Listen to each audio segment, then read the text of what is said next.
somehow people are so afraid of conflict after a while because they believe that conflict is something unhealthy, and it's not. It's how you grow. Healthy conflict is actually how you grow. And so many people, like I said, they're afraid after a while. They're afraid to risk what they have built, and then they stop just leading, and now the problems just compounds. And that's what I mean. Sometimes people just need to get out of their own way as well.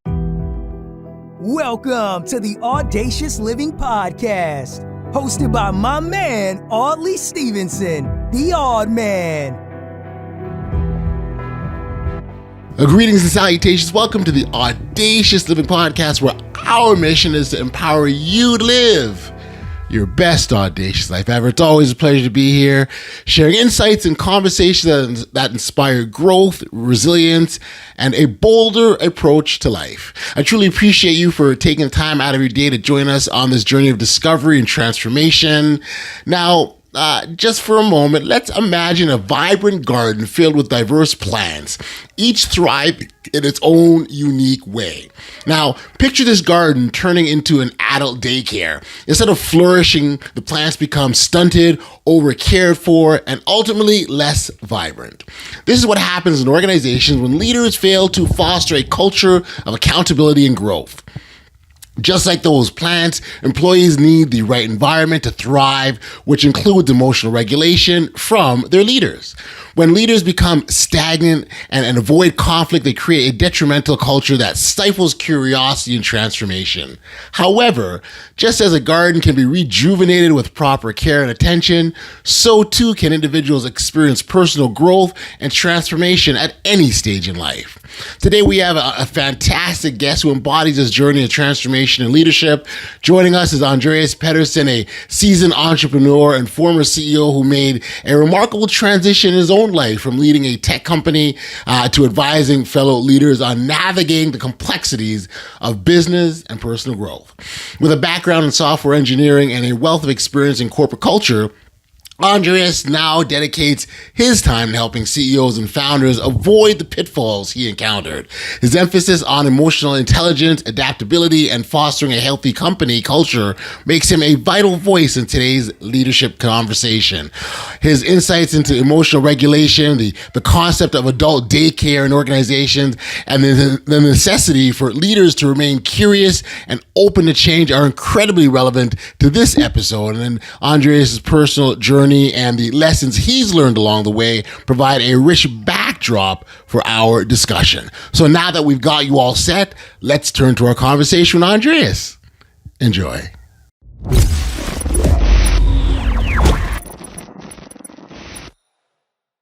Hey, Andreas, thank you for joining me here today on the Audacious Living Podcast. I appreciate you taking the time to do this, my friend, so thank you. Thank you so much for having me. I'm looking forward to this.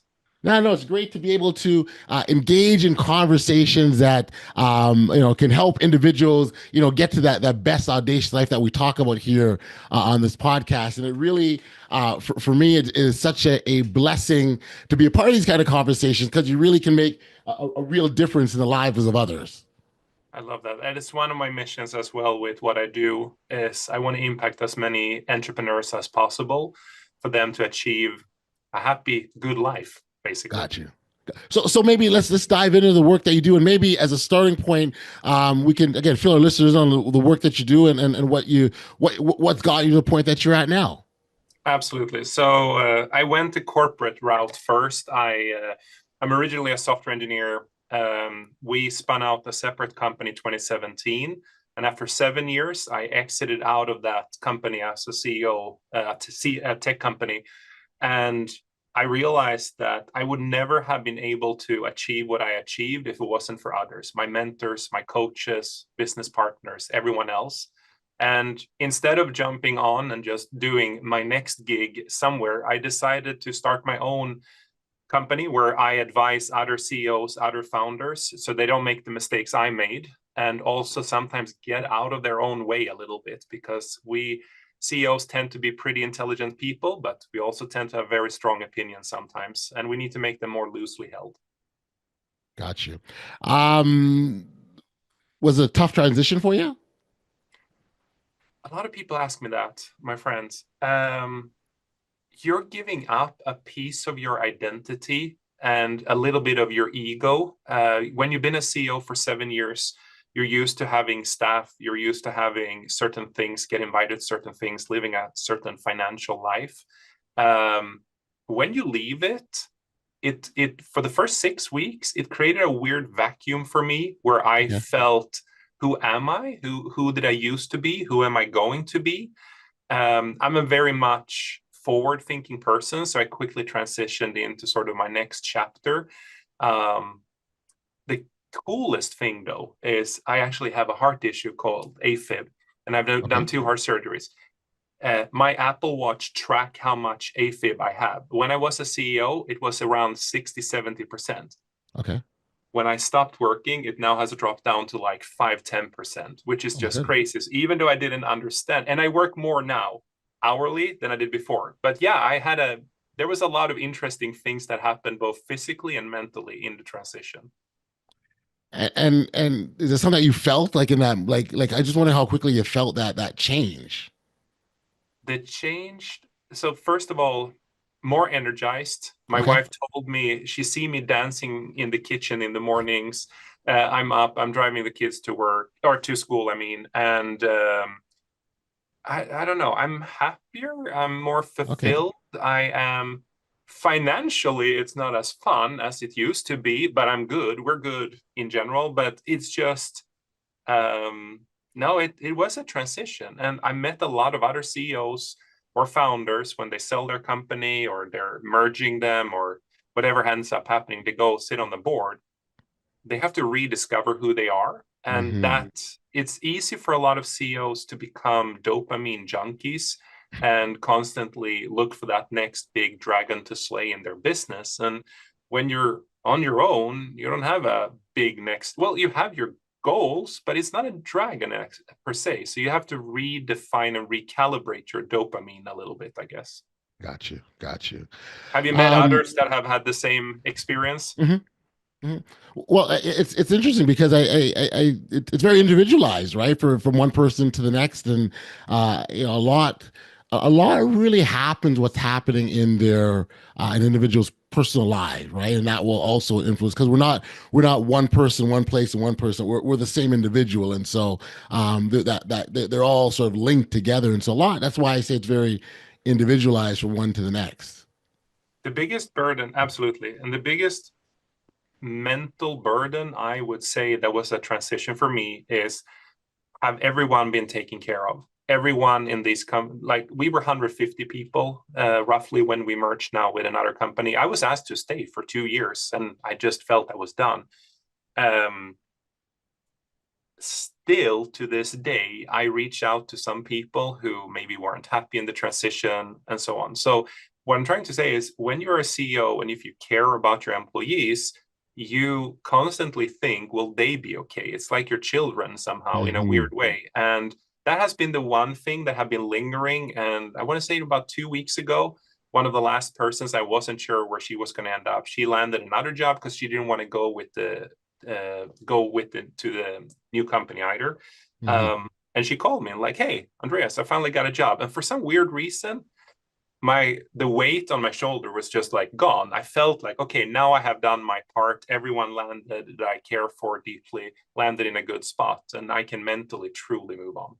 Got you. The term that you referred to is adult daycares, and the importance of why leaders should stop running them. I wonder if you could sort of elaborate further. Oh, yeah. So I coined this term based on being part of several CEO peer groups and also having coached and mentored people that are founders or leaders just in general for the last decade. And if you're not building a company culture where people truly feel safe, you end up with an adult daycare where you have to take care of people. The second thing that happened is that a lot of leaders are, in the beginning days, they are so they're willing to take risks, they're willing to move, and all of a sudden they get comfortable with a certain amount of income, they get comfortable with a certain amount of growth, and they stop taking risks, and they start letting people just behave in a certain way or do certain things. And then one day they're sitting there and like, wow, people are working 6 hours a day. People are not coming in on time. People take long weekends. People tell me they're going on a 1-week vacation the day before they're leaving and things like that. So they have, if they haven't put the right culture in place, they have stopped taking risk and they're actually not leading it. They end up with what I call it adult daycare, where they are just being taken advantage of. And I'm not arguing that a leader got to be authoritative and control everything. No, you can make a company where people love the company and they feel safe and they feel taken care of and they can speak up and be themselves and be happy and fulfilled. Somehow people are so afraid of conflict after a while because they believe that conflict is something unhealthy, and it's not. It's how you grow. Healthy conflict is actually how you grow. And so many people, like I said, they're afraid after a while. They're afraid to risk what they have built, and then they stop just leading. And now the problems just compounds. And that's what I mean. Sometimes people just need to get out of their own way as well. And there are many solutions to this.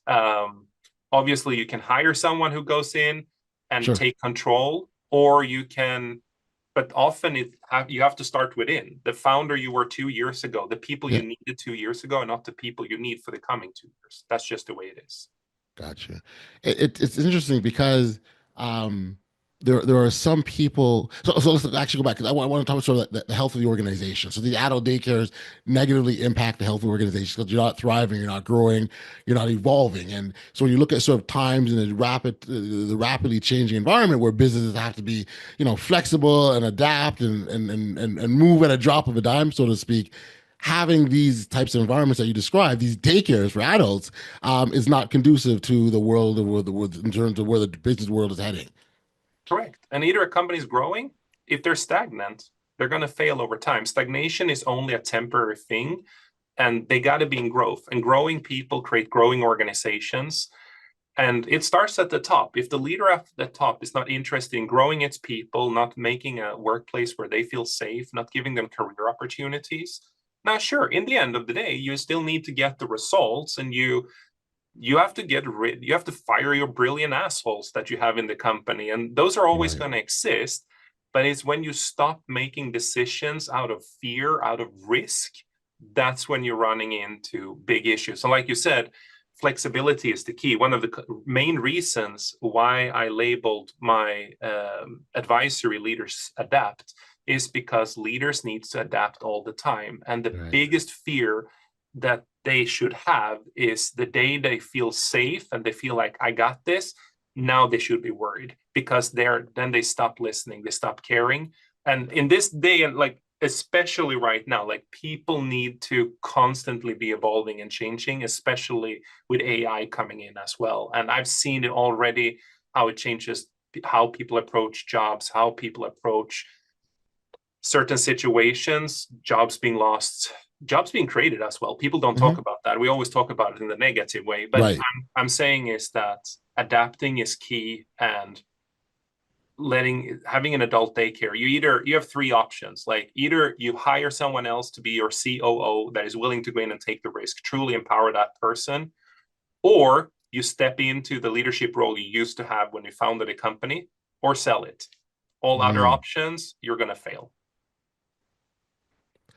I would imagine, and especially when you present it as clear cut as a matter, depending on who you are and you're receiving that, those are some tough choices to make, right? They are, and I believe in radical candor. Like I want people, if I screw up something, tell me what I missed, tell me what I screwed up. And the coaches and mentors I had around me, they always were brutally honest. And I think a leader have to listen. They have to not only say, can you give me feedback, and not truly listen. Like they really have to listen and get curious. And the day they stop being curious, they're screwed. I think they are tough choices, but you have to face them. You don't see it yourself though. I didn't see it myself. I did not, like, you're so emotionally invested. And even if you think you're a very logical person and you see everything going on, no, you do that in hindsight. In the moment, no way. And you need to make these quick course corrective decisions and big fork in the road decisions like I'm talking about now.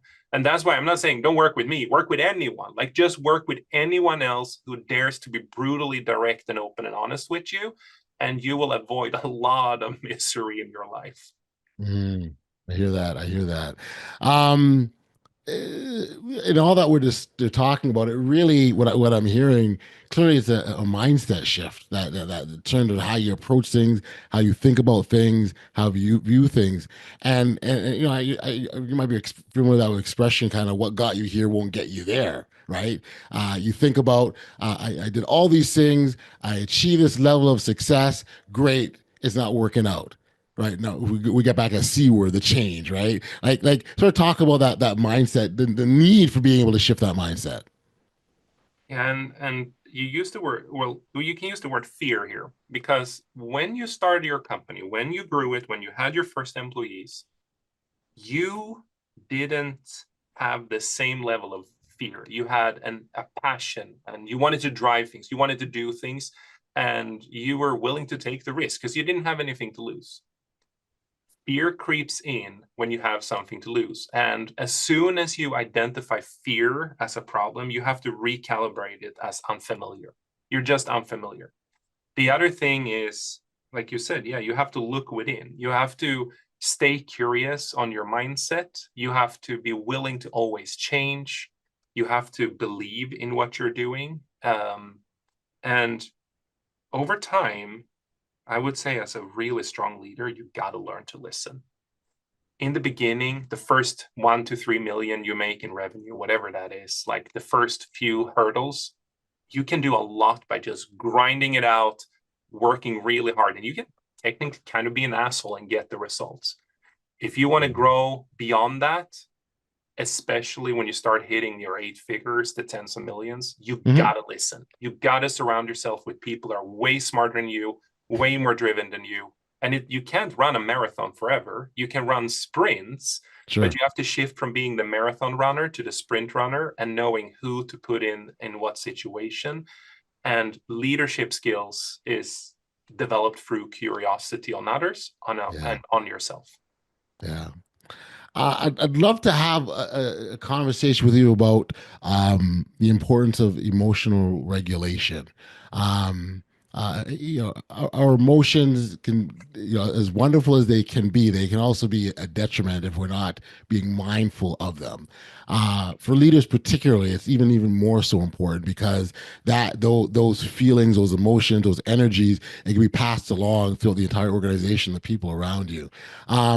Is an approach or is there a viewpoint that you have with respect to just how the significance of managing emotion for leaders specifically? Love this question, and especially I will try not to go in and male and female here. Okay. Because but if I were to stereotype, the advice is a little bit different to the genders. I'm stereotyping now, 80-20 rule, right? So okay. I don't want a lynch mob after me, but overall, I would say the generic comment here is that leaders got to understand that your brain is wired for survival instinct. And that means every nerve or everything wired, all your senses, your eyes, your smells, your hearing, everything will pass through a part of your brain that says, is this a fight or flight situation first? Because you're wired for survival. That means that by the time it reaches your frontal cortex and you can make a logical decision, it is already biased with an emotion. And you also have all these cognitive biases from your history and all these things. So just knowing that, whenever someone says, I'm not being emotional, yeah, you're being emotional, regardless if you want to or not, in any situation, because your first brain's job is to protect you for survival. Okay, so let's just assume you're always biased a little way. Now, let's get you to go from you have a first really shitty meeting in the morning. Maybe your kids were fighting you when you were dropping them off at school. Right. Maybe you forgot the lunches, whatever it is.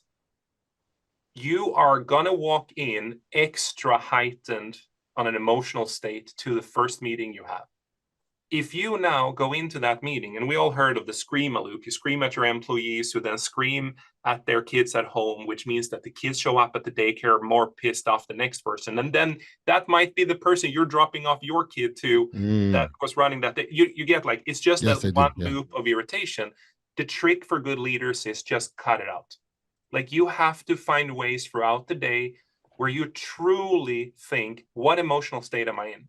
I've used the trick for years. Every time I walk into a room or walk through a door frame, I try to ask myself logically, not how do I feel, from a scale from 0 to 10, where 10 is rainbows and unicorns and pixie dust and amazing things, money, whatever drives you. And 0 is, I want to go home and I want to crawl up in bed and tell the world to little. I ask myself, what's my number? And then honestly, if I answer I'm a 6, I take away my own leadership keys. I'm not allowed to drive. That means I go into the meeting, I sit quiet, I ask others questions, and I get super curious. Because if I do that, I'm at least not biasing people who will now go off and have meetings, who will go off and have meetings, who will go off and have meetings. And it's a cascading problem. Right. Asking yourself, which emotional state am I truly in? Forcing yourself to put a number on it have saved me multiple times in business where I've had shitty days. Hyper awareness, clearly having the tools and the tricks to be able to do this makes a huge difference. Now, I also said I would go into the male versus female version here. Sometimes women, I have seen this, they restrict themselves too much. I actually want, like, I'm a person who believes it should be more equal. We need to see more women, more people of diversity up in the top in companies. I was brought up by a mother who was like, everyone is equal, everyone bleeds the same. And I've had that mindset my entire life, not trying to make it political. Sometimes I've seen women leaders who regulate themselves too much that they almost crawl back a little bit. And then they end up not taking as much space in the room as they should be taking. On the flip side, I see men who are so, and these are people I work with, who are so trained not to feel and just keep grinding. They suffer in silence. And sometimes they need to, I think men needs to be more vulnerable and admit how they truly feel and what emotional state they're in, at least to themselves, but they need to tell their partner and they need to tell others about what their emotional state is as well. Now, I'm stereotyping, it's not my political view. I am just saying, I see people regulate themselves and regulate their emotions, but they sometimes do it too much in the wrong direction. And I've seen that pattern over and over again. Okay. It I think it's interesting because it and I know you're not suggesting that it can't change, but but I think it's important to recognize that, like, if you're looking at, again, the genders, for example, people go, well, that's the way it is, or that's all the way this way, all the way that way. But there is opportunity to change within that. 1,000%. You can change tomorrow. And I tell people, so when I coach them or advise them, I say, okay, you failed this week. Great. Start it again. Start again. Start again. Start again. Like, you wake up tomorrow morning. If you had too much alcohol last night, start again tomorrow. Like, just don't have too much alcohol tomorrow. And just keep pushing the boundaries further and further out. What I was trying to say before is that men tend to suffer in silence and women tend to not grab onto opportunities because they are afraid to being judged sometimes. And I see the pain of this in leaders, and I've worked with so many people that understand how they can change. Like, I'm going to change every single day for the rest of my life until I die. And that's kind of what you're saying here as well. And I believe we aren't who we are. Like, yeah, we're born a certain way, but we can change our entire life. Like, I believe, and I actually, so physically, the brain, as long as you keep challenging yourself, there are new nerve paths keeps forming in the brain. There are new synapses sending more or less chemical reactions in your brain. But the day you say you are who you are, like, the process slows down and it stops. There's a reason why people who retire, they stop using the brain, and the likelihood, I don't know if you've seen the statistics on this, the likelihood of them getting physically ill just from stop working is amazing. It's staggering. You should Google it afterwards. It's crazy. I never want to retire. I want to be, sure, I might work less, but I'm never going to slow down my brain, and I'm going to stay curious for the rest of my life. I think if you do that, because life is damn hard as it is. Like, why make it harder? And if you're curious and you're a tolerant person, and your curiosity for me is giving you new perspective, new ideas. Absolutely. And when you keep that mindset for the rest of your life until you die, like my last words, I hope it is like, oh, can you tell me how that machine that is beeping over there in the hospital room works? Gone. Like that means I lived a life to my fullest potential. Sure. So many leaders need to think more that way, and you can absolutely learn it. Right now I'm working with a woman who is in her early 60s.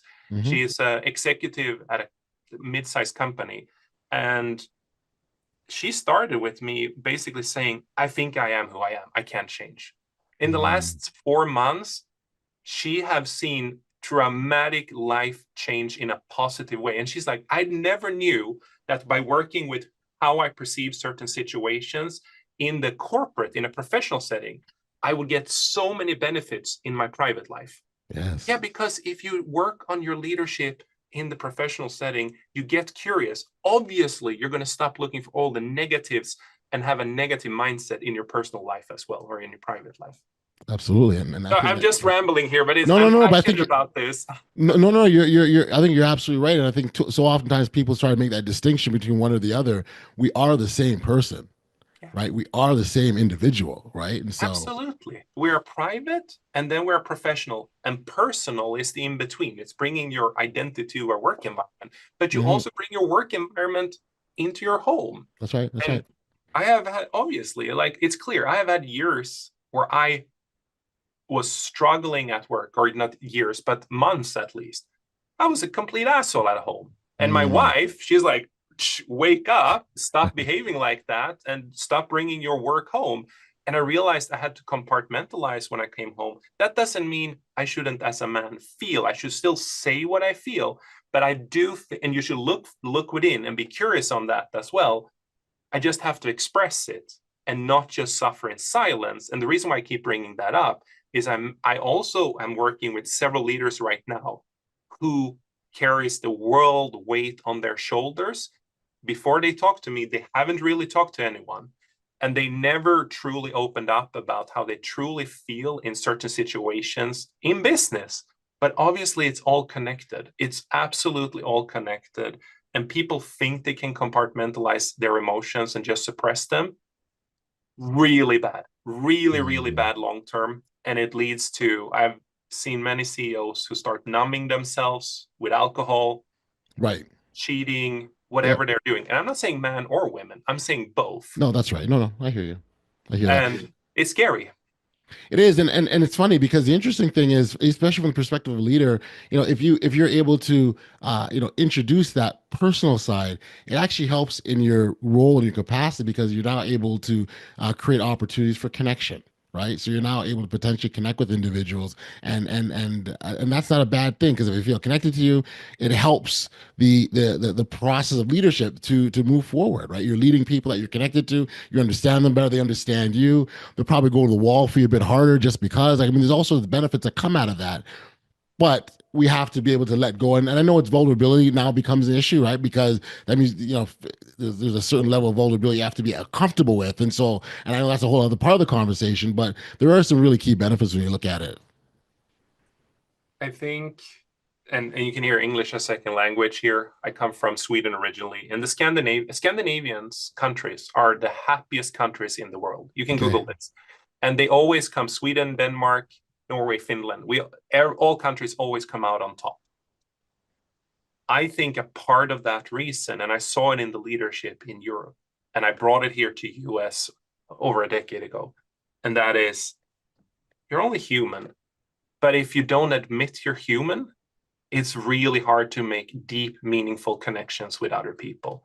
And I'm a big Brené Brown fan, and Power of Vulnerability. I believe that should go for both genders.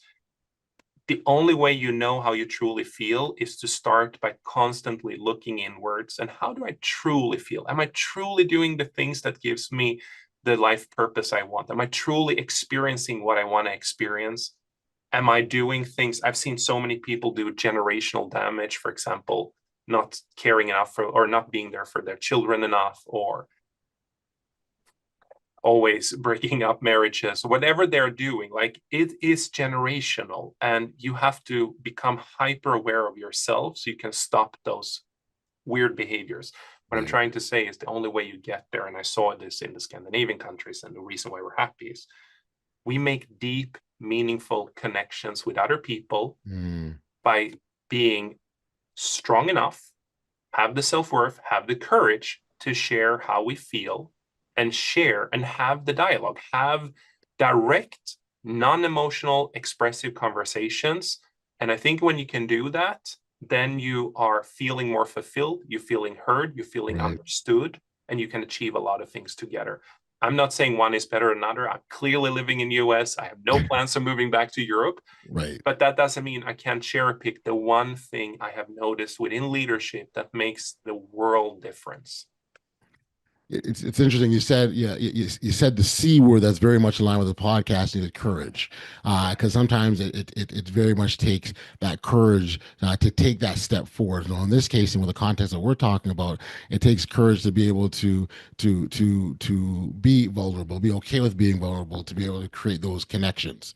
And I think that's so important, because when we talk about, again, living that best audacious life, well, that's how you do it. It starts with that very first step. And and the thing is, you never know where that's going to lead to. So it's not to say that, well, if I'm open about myself, then it'll be great. That's not necessarily what we're saying at all. I think the key is understanding that regardless of what you think the outcome may happen, that it's still necessary that you take that first step. And in this case, for leaders, take that step to connect. Small steps. Taking small changes and small action, and that's how you conquer fear. That's how you build the courage. Leaders, we didn't start by taking massive risk all at once.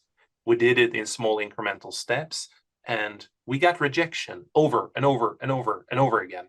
And it's okay, but it's the way you learn. It's the only way your brain can truly feel the feeling of fear starting to disappear. It is the day when you have truly taken action and you have got the experience from it. Amazing. You can't think your way there. It's not possible.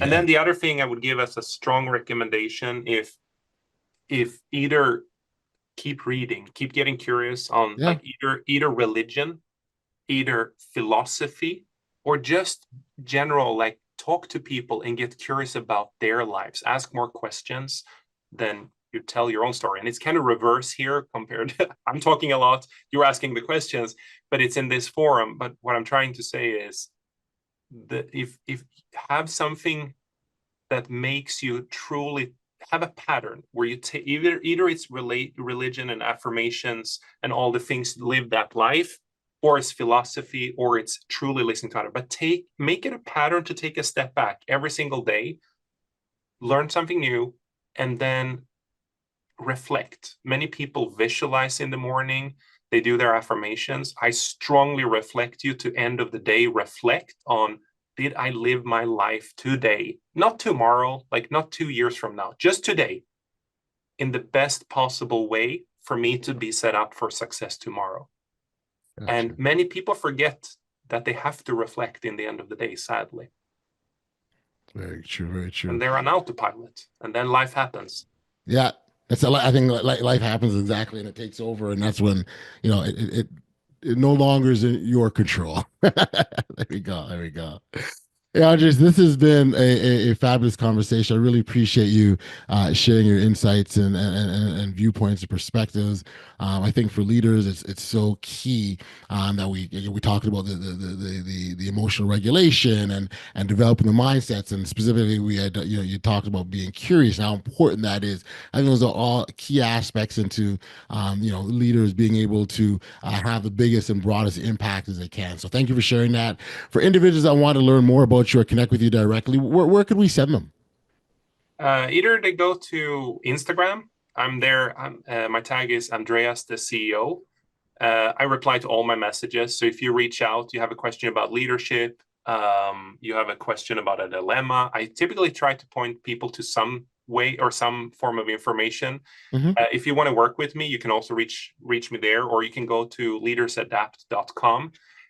one of the things I would promote a little bit is every week I put up multiple blog posts that are actual leadership problems with the clients I'm working with. So every time I help solve a problem or I help people identify a problem, I try to turn it into a blog post.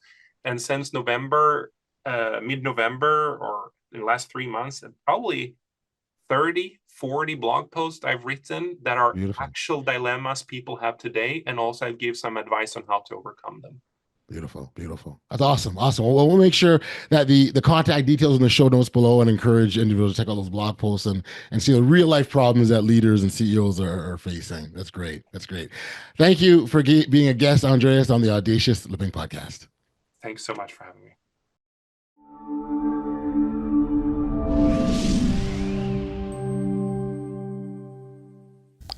Back, we are here on the podcast. In our chat with Andreas, he delved deep into the significance of emotional regulation for leaders. He articulated how unchecked emotions can create a cascading effect within organizations, leading to a culture that resembles an adult daycare, stagnant and unproductive. I particularly loved how he emphasized the importance of curiosity and the need for leaders to embrace change rather than resist it.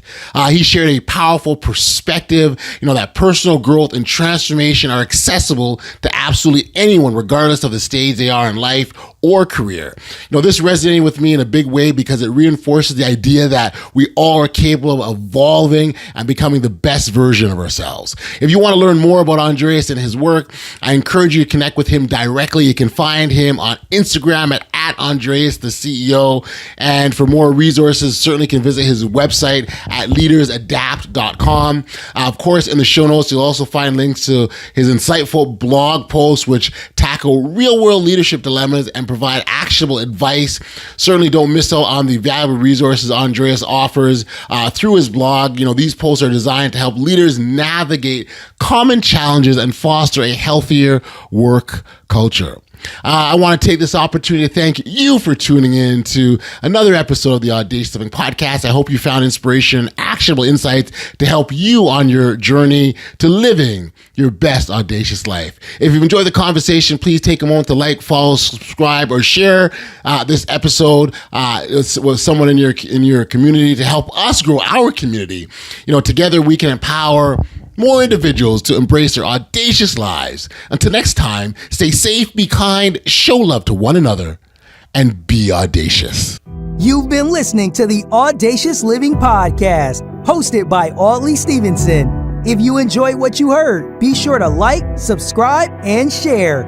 Until next time, be audacious.